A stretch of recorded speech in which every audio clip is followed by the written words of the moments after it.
Hello YouTube. So as the title indicates, this is going to be a whole bunch of nicer coins that I've sort of been saving up to make one giant pretty video. We'll start things off with the Shades of Nature 2014 Honeybee. It's the first of the series. The butterfly is out as well. I'm sure you've seen these. I saw it first, I think, on Hi-Ho Silver's channel. And I decided I definitely wanted one of the honeybees. It's a beautiful coin. I don't have a box for it. I'll consider picking one up. It does carry quite the premium, so I'm not sure if I want to keep collecting the series. I haven't decided. I've kind of been watching auctions on the butterfly, and I'm thinking about it. But for now, I am pretty happy with this one, because it is a really nice looking coin. Next up, I got these two from a local coin shop. You can see the prices that I paid written right on there. A Victorian crown.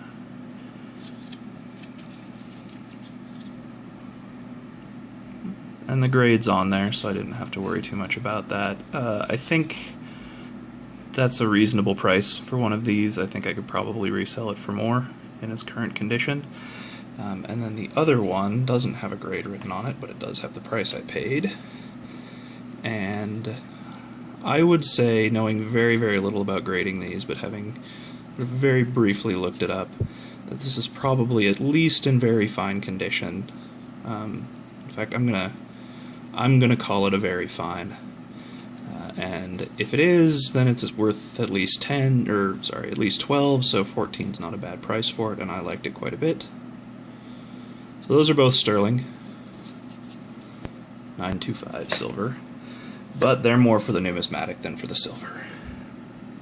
And speaking of more for the numismatic than for the silver, these are probably the most attractive of the things that I have to show today. Well, second most. I have three PF70 NGC graded Year of the Sheep. And I've had many struggles trying to get a horse, but the sheeps came along nicely. One of them did show up with a spot, and I returned it to the seller, and they shipped me out a new one that did appear to not have a spot, so I was happy with that interaction. That said, this is probably the last time I will ever buy graded and slabbed bullion coins. That's kind of a topic for another video, but it revolves around the horse coin. And the one sheep that showed up with a spot stuck on it. So it's has to do with NGC's policy, and I assume PCGS has a similar policy, that they will grade coins that could end up looking like crap later. And anyway, like I said, topic for another video, so that'll be a whole video of its own. But these will probably be the last graded, slabbed bullion coins that I purchase, just because I don't see it carrying much value, the slabbing. But they are nice, these ones anyway, assuming they stay looking nice. I will be very happy with them. Although I did pay kind of a lot, I don't think it was unreasonable. Next up, we have the sort of thing that actually is worth getting graded and slabbed. A Seated Liberty AU50, 1854. Halftime. So this is really more what the grading agencies are about. They're not so much about the bullion. So I guess it's not entirely their fault that they do a crappy job with it.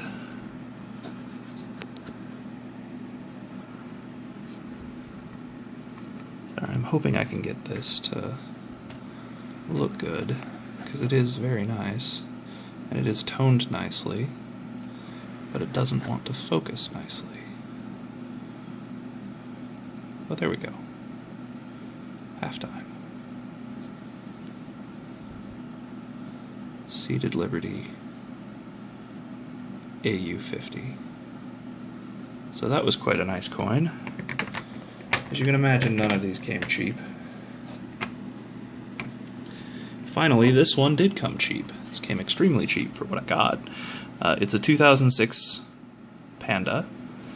My local coin shop, a different one than the one that I got. Well, I don't know that I've shown much at all from this place, but anyway, they have a little tray of pandas, and they sell them all for $28. And so most of them are 2013, 14, 15, but I saw this 2006 sitting there, and I said, is that the same price as all the others? And they said, yep. So I paid $20 or $28 for this 2006 Panda, which on eBay goes for anywhere from $40 to $80, depending. So I did really well on this guy. And I'm super happy to have gotten that. And the capsule is a little bit scuffed. It has some little scratches and like hairline scratches and markings and things, but I have popped open the capsule, and the coin inside looks basically BU perfect, and I'm quite happy with getting that. So that was really nice. And then the best thing. In a previous video, or maybe it was just in a comment, I mentioned that I couldn't figure out what to spend my eBay bucks on, and this was not in my price range. But for lack of anything else that I really wanted, and because I was getting a deal on eBay Bucks, Ebates, and eBay gift cards, getting all the deals you could possibly get, and because it was very limited mintage, I went ahead and got myself one of the 5-ounce high relief kookaburras. And I'm quite happy with it. I paid under $400 for it after all the discounts and rebates, which is, I think, pretty close to what the people who bought it in Australian dollars and converted it and ended up being quite a bit less for them. So, good price, amazing coin. I've popped it, well, I haven't popped it out of the holder, but I've taken it out of its little box and looked at it a bunch of times since it showed up. I think it's probably one of my favorite pieces in my whole collection. It's just really terrific. I didn't know that high relief was going to look this good, and I'm hoping that comes across, but it is just absolutely beautiful. A really wonderful coin. And that wraps up my big expensive purchases as of late. So I hope you enjoyed the show. I hope you enjoyed seeing, stuff that I blow my money on. In a lot of respects, I am very aggressive about hunting down bargains like that $28 Panda. But then every once in a while, I splurge and spend more money than I was planning to. But I still think that I come out with nice pieces to show for it. So hopefully it will accumulate value like many of the other things that I'm hoping will accumulate value, and it will be a good investment in the long term. So thanks for watching, everyone. Have a great day.